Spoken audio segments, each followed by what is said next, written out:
Hello, it's Andrew here on Life and Pig Row, and today we're looking at staking trees and how to stake trees. Quick film, get in, get out, because the weather is horrible and I'm doing this between several rain clouds.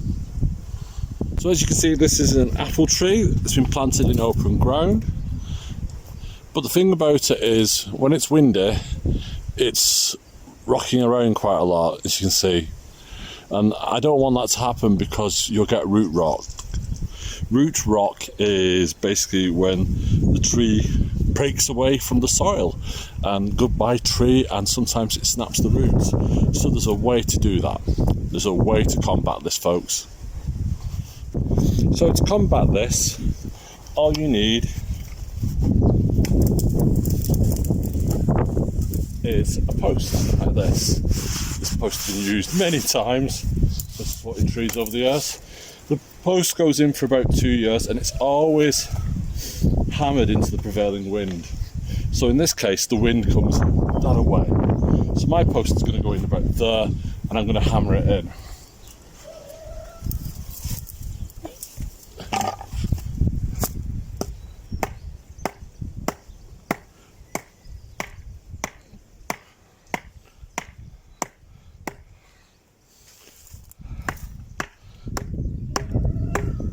So there's my post at a 45-degree angle, as low down as I can possibly get.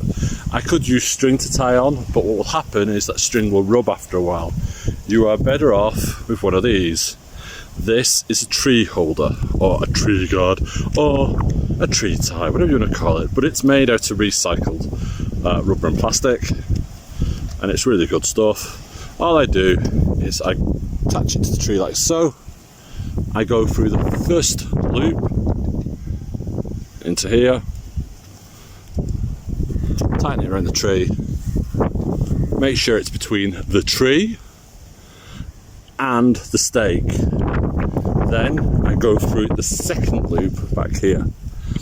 You can't see it really, but I'll try and show you. So it goes through and we tighten it up. The great thing about this is that you can loosen it off as the tree grows. The great thing about this is that the tree is still going to rock up here at the top, but it's going to keep rock solid at the bottom, even if it's really windy. That's how to put a support in for your tree. Now, you could go straight down and two on either side. I don't like doing that. There's something very municipal and council about that. But also, it can damage the roots. If you go at a 45-degree angle, you're away from the roots, you're still letting the tree rock back and forth on the top, and the reason we do that is because we want it to be strong. You know, we want to get it used to it, that kind of rocking, windy action up here, and then at the bottom, completely and utterly calm. That guard, that support will stay there for 2 years. In the third year, I will take it out and it be on its own. So, you know, it's got 2 years to really get its roots down into the ground. Don't forget, trees in the first year are reliant on you. So mulch them, water them, and feed them. So it's goodbye from me, Andrew at Life and Pig Row. Until next time, bye-bye.